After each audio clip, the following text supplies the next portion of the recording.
Trucker Dump for December 22nd, 2014, Episode 104, Complacency Strikes.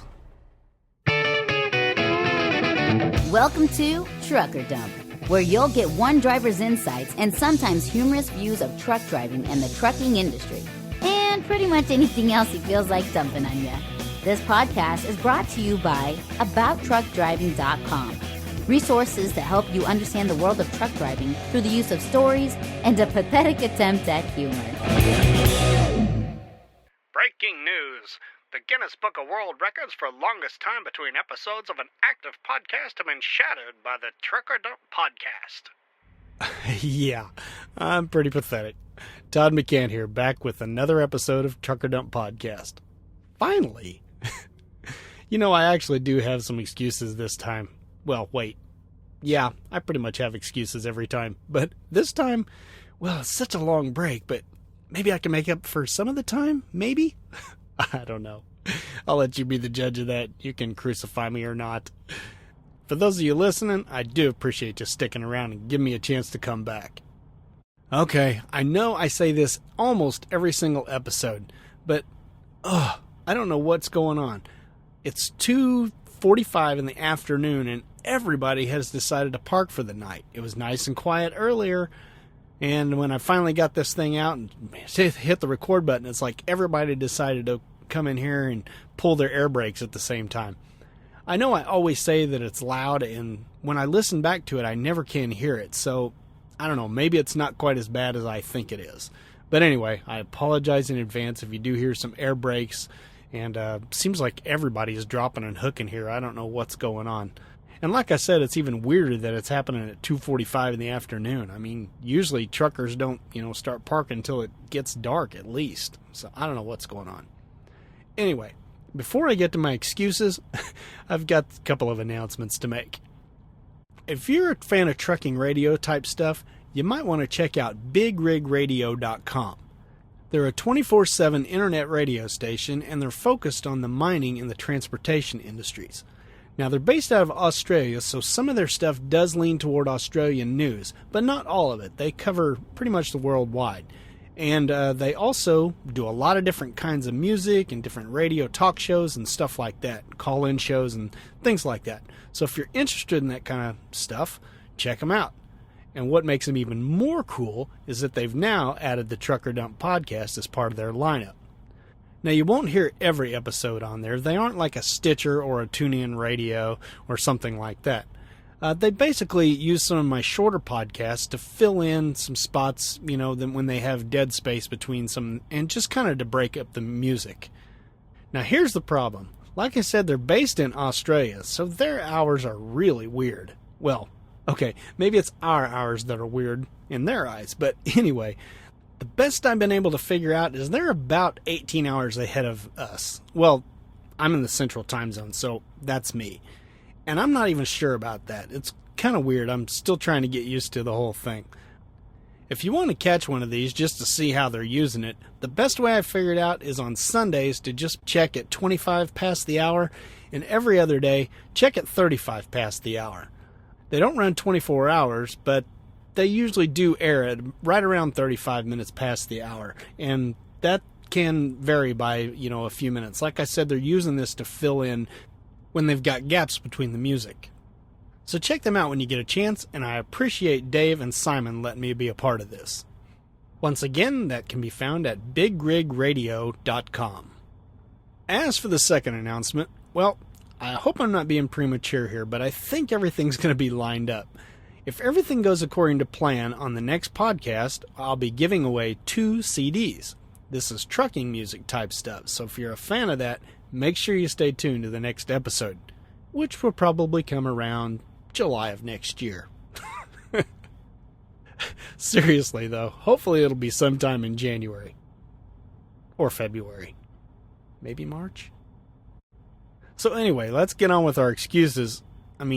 Reasons for the podcast being delayed so much.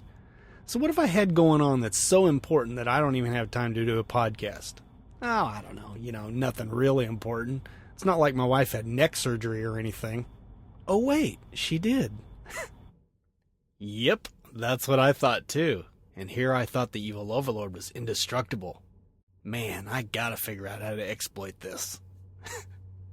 Actually, she was having a lot of pain in her right-hand side. Was losing a lot of strength in her right arm. It was just that kind of pain where she could hardly even get out of bed.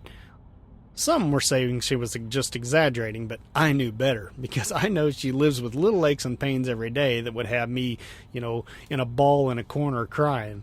So, she's pretty tough when it comes to pain, and she was complaining about this a lot, but she didn't want to go to the doctor, didn't want to spend money. Thank God for that. That's so unlike her. But anyway, she finally did, and when she did, the neurosurgeon bumped her up in line. That's how serious it was. Even worse, once the neurosurgeon got in there, she figured out it was actually worse than she even thought it was. It appears that the vertebrae was actually rubbing against the spinal cord, and it had caused a leak in the spinal cord fluid. If I can remember, I'll include a picture of the x-ray in the show notes so you can see how weird this looks. What really sucks about this whole ordeal is I wasn't home for it. Now, in this particular case, it had nothing to do with trucking, which is kind of odd, to be honest with you. Usually you can blame trucking on not getting home for this kind of thing. But in my case, I had a wicked cold going on. And the doctor didn't want me coming home because they figured that the last thing she needs with a neck injury and her neck being in a brace for 4 to 6 weeks is that the last thing she needed was to have a wicked cough. And so she didn't want me home. The doctors didn't want me home. Nobody wanted me home. They just wanted me to stay out on the road. So that's what I did. Thankfully, her mom was there to take her to the surgery and everything. And the plus side, I didn't have to wait on her hand and foot. Her mom got to do that. Sweet. Anyway, I'm happy to report that she's home. She's recovering. She's now out of her neck brace. And one thing that makes it even cooler is she's got an awesome scar across her neck. Which, of course, I've been telling everybody that I did to her when I got pissed off at her. Because, I'm pretty tough like that. Naturally, I get an eye roll out of her for this. Actually, a lot of eye rolls. I will have a picture of her scar in the show notes, too. So, what else is new? Well, my 15-year-old nephew decided to switch to Android. As an Apple kind of guy, I am a little disappointed, but, life goes on. We did, however, take all his Christmas presents back. What else? Well, I did get home for Thanksgiving. That was a change of pace from last year. Actually, last year I got in for one of my Thanksgivings. I got in for mine, but I missed my mom's completely, which was very uncool. So this year, I got in for both of them. So that's cool. Hoping to do the same thing for Christmas. And I hope you guys get home for Christmas. And I hope this podcast is out in time for Christmas. All I want for Christmas is this podcast to be out on time. Okay, that doesn't sound very good.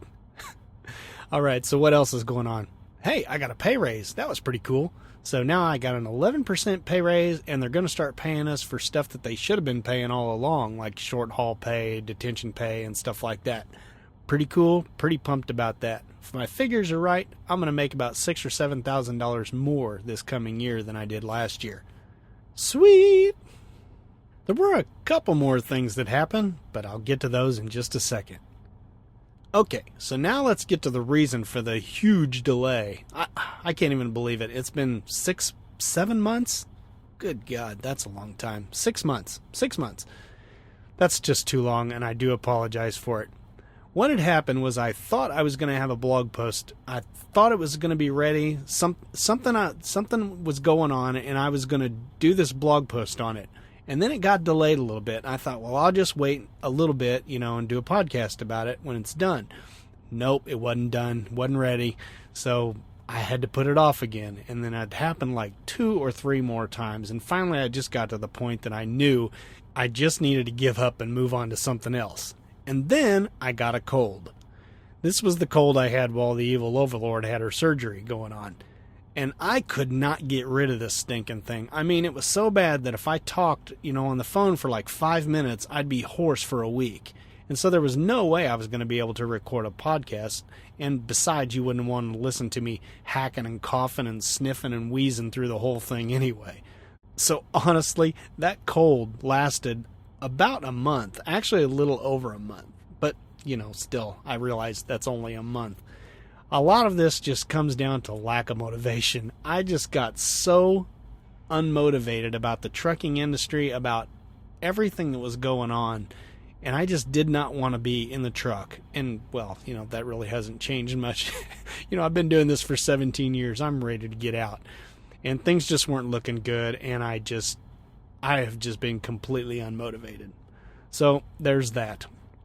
But I'm finally back to podcasting, and I hope there aren't such huge breaks between episodes. Hope, I say. Hope. Okay, so let's stop fiddle farting around and get on with it. I mentioned a bit ago that there were 2 more major things that happened while I was absent. And they're kind of a follow-up to another podcast I did. So, all will be explained in the intro to Complacency Strikes.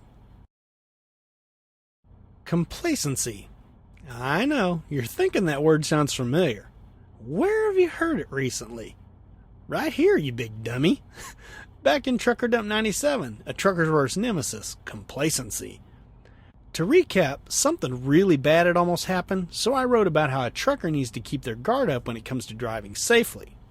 I also told you how we experienced drivers can struggle with complacency. And since I was clueless how to keep complacency at bay, I asked you good folks to write in and tell me how you did it. Especially you drivers with those snazzy 3 million mile safety stickers on your trucks. Well, no one wrote in except for @DriverChrisMac, who wrote a blog post of his own about it.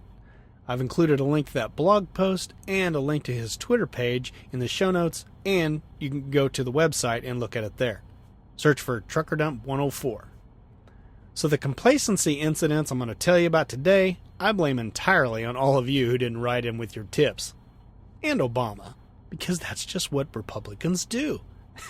And before you Democrats say anything about that, let me say one word. Bush. How soon we forget.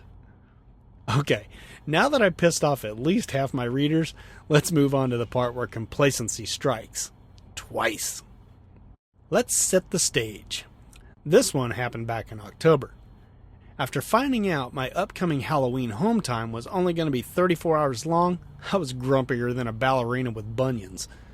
And the 34 hours off wouldn't be too bad if I had been out 1 week instead of 3.5. So yes, that's a whole crock of crap my company was dumping on me. I'm totally aware of that. I'm also aware that I know this is part of what I signed up for. It's also part of the reason why I probably make more money than you do. About 90% of the time, I get 2 or 3 full days off. But every once in a while, I get the Washington Monument-sized shaft. That's just the way my company works. We get however much home time our load allows. That's why I always hope to go home empty. But even when I don't, there's usually plenty of time to get sufficient home time. But it wasn't looking good this time. Now, I don't much like this about my company, but clearly I've decided that money is my priority. So anyway, I wasn't in a great mood, but I hadn't lost hope. If my next load was ready early, I might be able to get home early myself. Luck was not on my side, so I parked for the night and focused on 1 Thessalonians 5:18, which says, "In everything give thanks, for this is the will of God in Christ Jesus concerning you."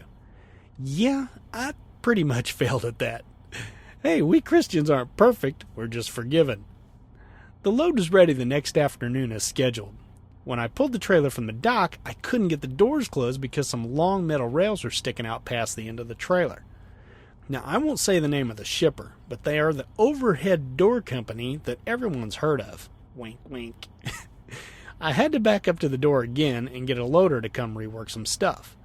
This should have been my first clue, but I'm often about as bright as a Bic lighter in a cave. 45 minutes later, I was finally ready to go. As I said, the freight was all the way to the rear of the trailer, but nothing looked particularly heavy. Just some of those light railings and some cardboard boxes that were haphazardly thrown on. The way they were stacked, they looked fairly light. The paperwork said the load weighed 38,000 pounds. Now, I regularly haul pallets with similar weights without a problem, so I knew exactly where to slide my tandems. Or so I thought. This is where the complacency set in. And by the way, if you don't know what sliding your tandems is, I put a link in the show notes to it. There was a public scale at a little trucking company just a couple of blocks away. Oblivious to my complacency, I drove right past it, as I did the cat scales at Love's in Aurora, Nebraska, and the Petro in York. The weigh station just east of Lincoln was open, so I rolled onto the scale and stopped as instructed.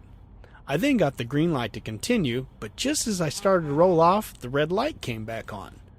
I sat there for 30 seconds wondering what I should do. No one was giving me verbal instructions. No one was coming out either, but the light remained red. Finally, I was told to pull over and bring my paperwork in.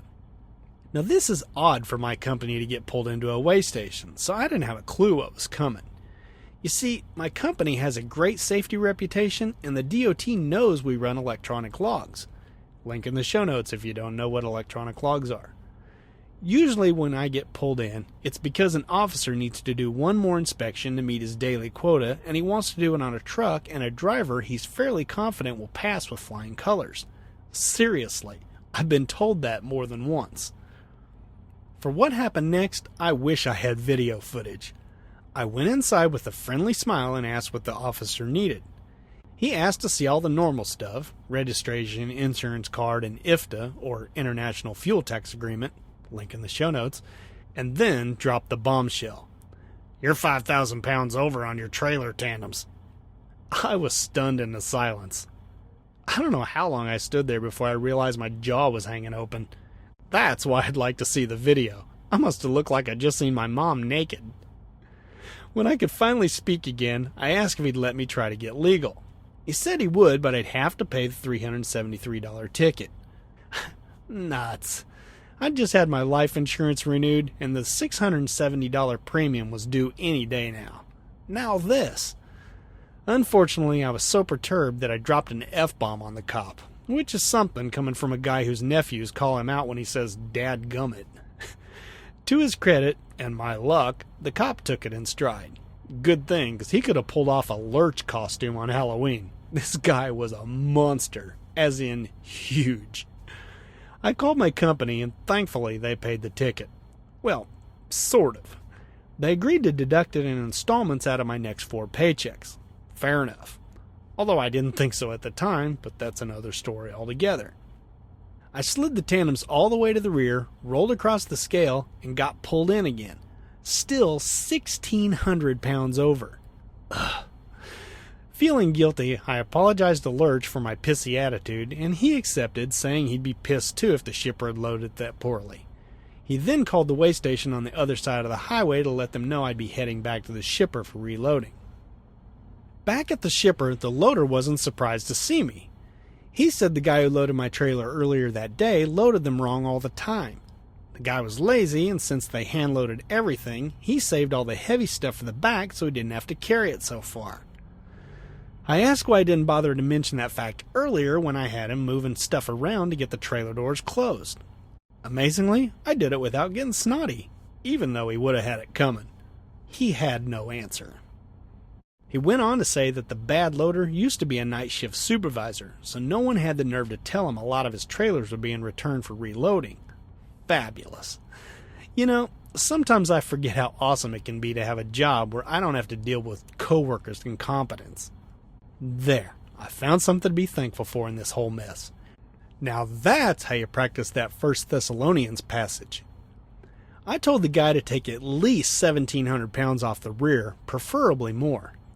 He pulled off about 1,500 pounds of those cardboard boxes, which turned out to be about 50 pounds each. Another wrong assumption. I told him 1,500 pounds wouldn't be enough, but I didn't argue since I knew there was a scale nearby.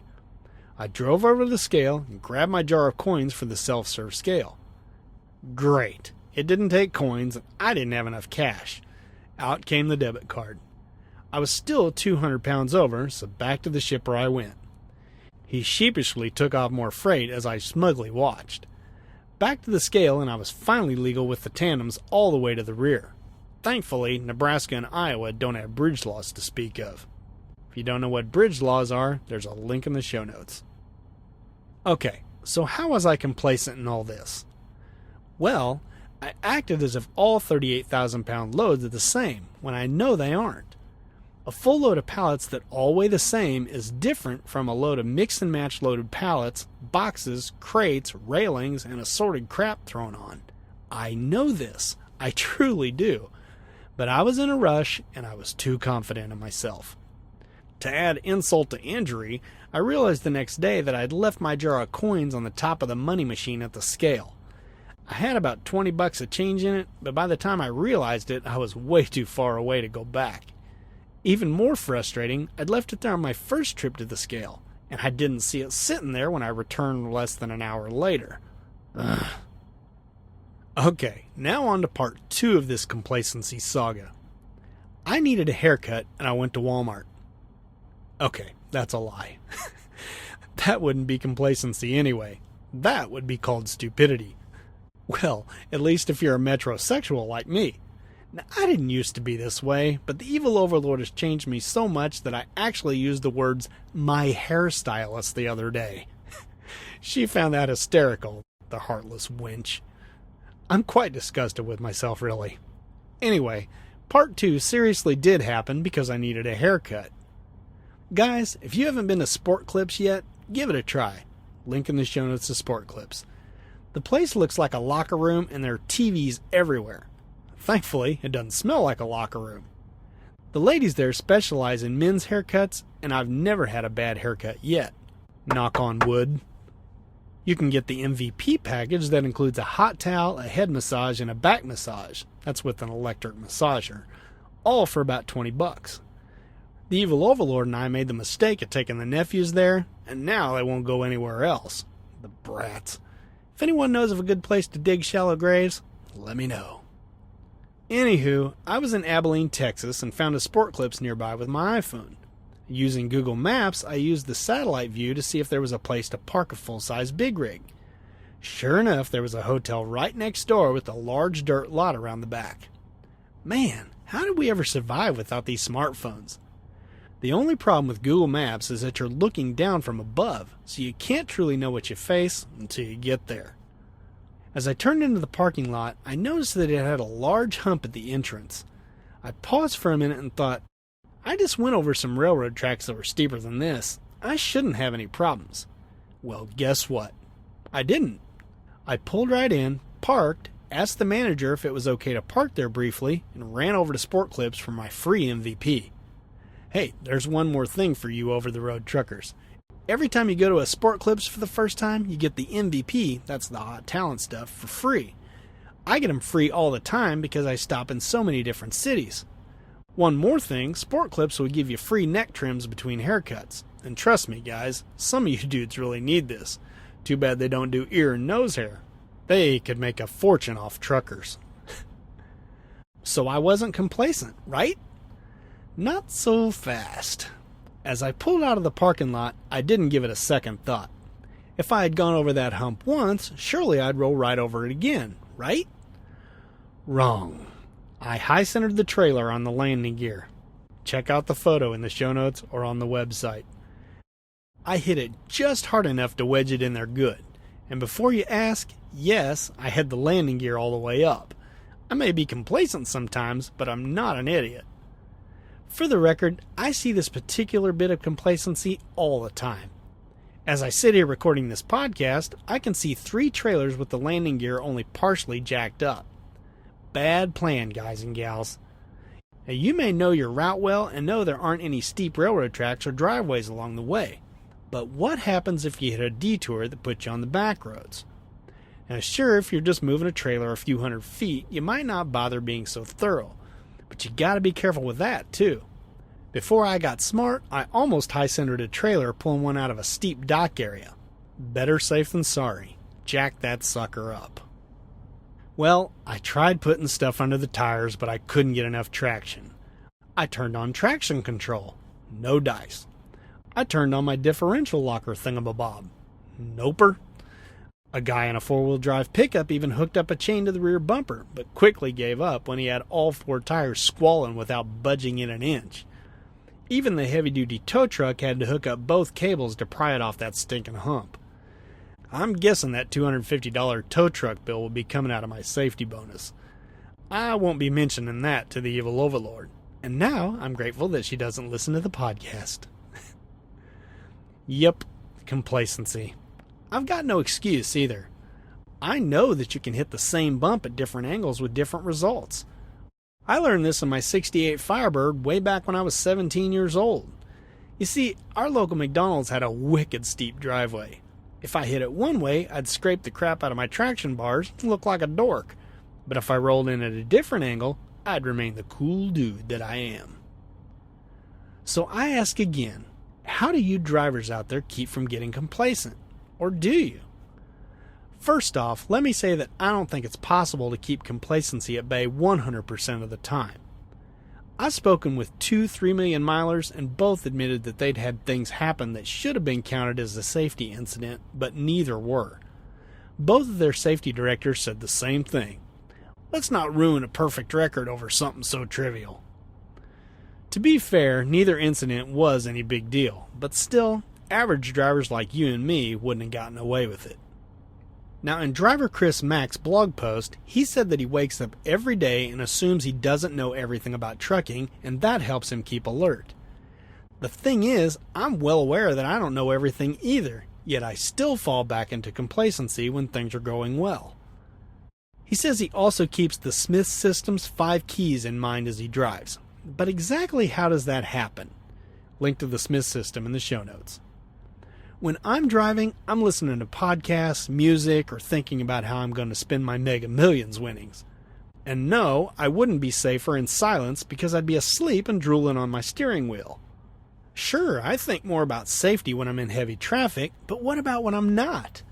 Neither of my recent incidents involved heavy traffic, nor was I listening to anything to distract me. I was just doing routine stuff every trucker does. Now, Chris is undoubtedly better at warding off complacency than me, but even he admits in his blog post that the main reason he doesn't get as complacent as some of the rest of us is because he's a trainer who usually has a student in the truck. I can totally see that. But quite honestly, I'd rather go back to that Nebraska way station and kick lurch in the nads than put my life in the hands of a student driver. You know what I mean, Vern?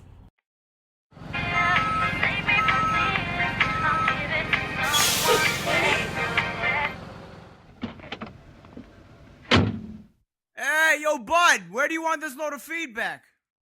Have a feedback-filled Christmas. It's the best time of the year.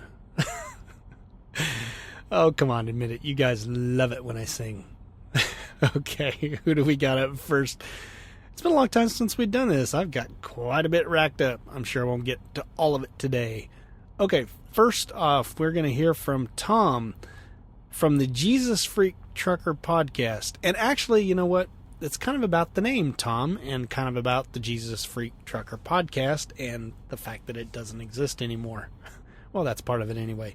He's now going by the name Buck, as you'll see, and his podcast is the Trucking Podcast.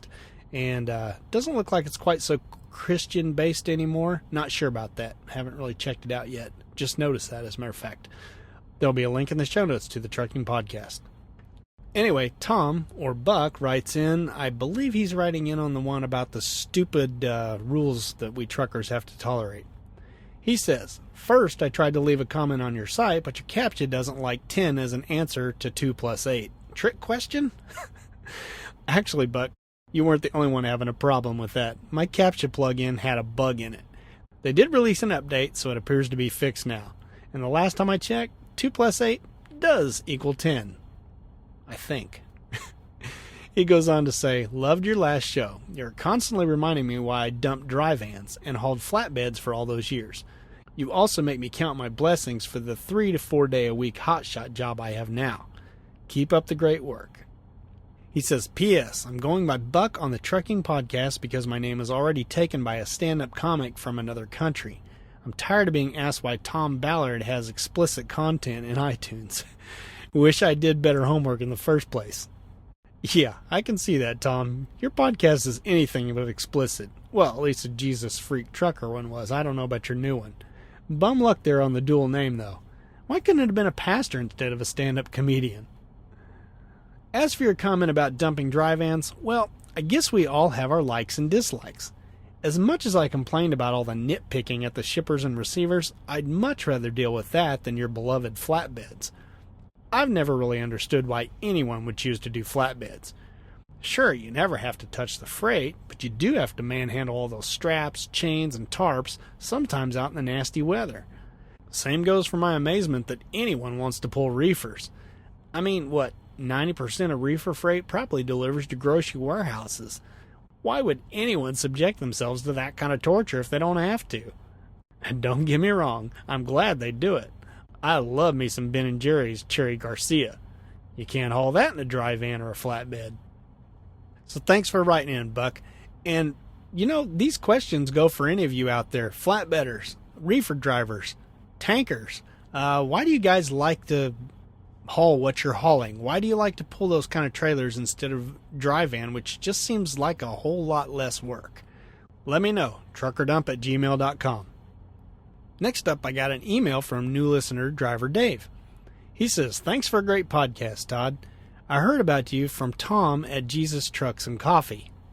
I guess that'd be Buck now that we just figured that out. And I don't think Jesus Trucks and Coffee is a thing anymore either. Like I said, his podcast is now the Trucking Podcast. Back to Dave. You meet us where we are out here.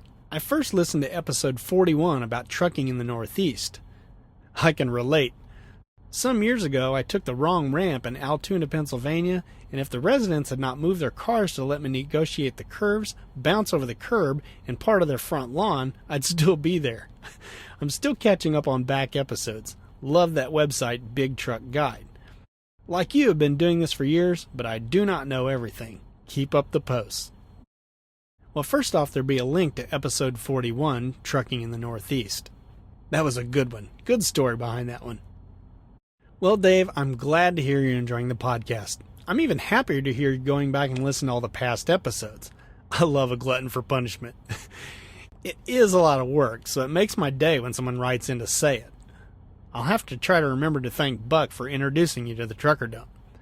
As you can tell from the Trucking in the Northeast podcast, it seems you had better luck with the citizens of a small town than I did. They got out and moved cars for you? Heck, I couldn't get anyone to do anything but be rude to me. And if I'd run over someone's lawn, they'd probably have called the fuzz on me. I agree with you on that Big Truck Guide website. I've driven for 17 years, but I can't keep all that stuff straight in my head. It's nice to have a simple website where I can look to see where my tandems need to be in any given state. And anyone who says they know everything about trucking is a stinking liar. Glad to hear my listeners aren't liars. And hey, that website we're talking about is bigtruckguide.com. It's a very simple website, but it's got a lot of great information on it. I keep a bookmark in my phone, and so anytime I need to know what axle weights are or bridge laws are, I can just go to it with one tap. It's really quite useful. Actually, I use this app to figure out that Iowa and Nebraska didn't have bridge laws to speak of when I ran into this recent trouble. So it's a great website. I highly recommend you check it out. That's bigtruckguide.com. And I would personally like to thank Paul for putting out this website. It's been very useful to me and I appreciate him making it. And because the Trucker Dump loves humor, I'm going to attempt to say his last name. It's Paul Jakubicek. I have no idea if that's right. Sorry, Paul, if I butchered it. You've still got a great website. Again, thanks for writing in, Dave, and thanks for bringing up that website so I can mention it on here again. We'll be hearing more from Dave in the next couple of podcasts. We've had some pretty good exchanges, but they're kind of long, so I'll have to spread them out. Wouldn't want him monopolizing a whole podcast like driver Chris Mack seems to do all the time. Curse that guy. So let's finish up with another new listener, also named Paul. I don't think this is Paul Jacklamaguakansin like we just talked to. I'm pretty sure that's a different Paul. He says, "Hi Todd, my name is Paul. I'm writing as a first-timer. I enjoy your podcast. Great for putting me to sleep on those sleepless nights." Just kidding. It's nice to have a good trucking podcast that isn't another bitch fest. I recommend it to anyone who listens to podcasts. I wanted to comment on some feedback you had on episode 102. A good fellow chimed in about running an older Pete with a 2-stroke diesel and no front brakes. You mentioned that you wouldn't want to take it over a scale.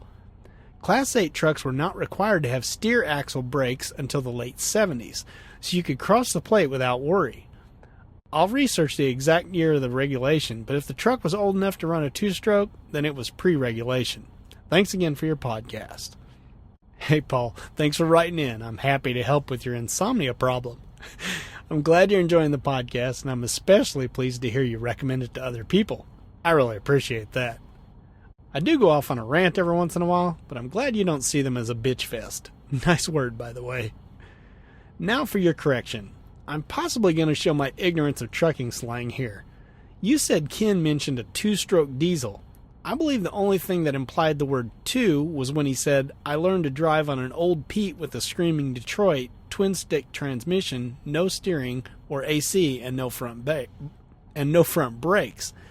So, is two-stroke diesel slang for twin-stick transmission? I'll not even try to claim that I'm into the whole slang side of trucking. I pretty much learned all that stuff from guys like you who've been in the industry since horsepower was actually horsepower. Either way, it's fascinating to me that trucks back in the 70s didn't have front brakes. That boggles my mind. Was that just Class 8 trucks or all big rigs?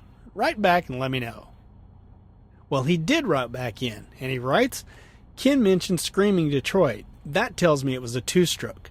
When you have time, YouTube 6V71 Detroit, or 8V71, or 12V92. Those were a V6, V8, and a V12 two-stroke diesel. Sweet, sweet music. Detroit had some other strokes that were inline six-cylinders as well. There were other engine manufacturers who made the Screamers also. They were a cheap engine to build, and if you knew someone who could tune an engine, well, there wasn't much that could keep up with them. Poor fuel economy and short lifespans were the drawbacks. Twin-stick transmissions were even more fun. There were actually one main transmission and one auxiliary gearbox. Typically, there were more gears than were needed on the lower, but there was a lot of pride in running one well. And true to his word, he did write back in with the exact details on when that brake rule went into effect. It says, the original 1970 proposal for FMVSS 121 would have required buses, single-unit trucks, and empty truck tractors to meet a 60-mile-an-hour stopping distance requirement of 216 feet. That's courtesy of the National Traffic Highway Safety. Before this, highway tractors ran drive axle brakes only, as having a set of brakes in the steer axle was considered dangerous. This was well before ABS. And he suggests you YouTube 12V71 TT sled pull. The sweet sound as that old two-stroke hits 3,000 RPM. And I did Google this. Those things sounded wicked. Just get on YouTube and search for 12V71 TT. Or you can just search for two-stroke diesel. Those things sound wicked. And Paul, I thank you for being true to your word and getting back to us on that brake thing. Well, that's going to about do it for this one. I really don't know how long this episode's going because, quite honestly, I record all this stuff before I edit it. So, your guess is as good as mine how long these episodes last. That's why they're so wishy-washy. One of them's, 15 minutes and one of them's 45. So, it's not my fault. It's Obama's. That's a joke. Relax, people.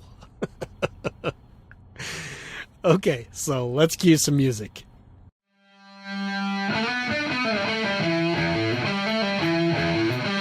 So back to the question, how do you drivers keep from becoming complacent out here on the road?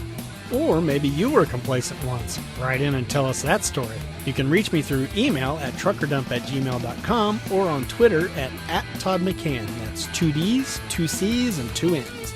You can also go to the website, that's abouttruckdriving.com, and you can get all the links for today's show in episode 104. Search for that. Now, I know I don't deserve any reviews on iTunes, but if you're feeling that special Christmas generous spirit, who am I to stop you? Or you could do like Paul did and just recommend the podcast to a friend. Either way, I thank you for listening. So until next time, drive safe, stay out of my way.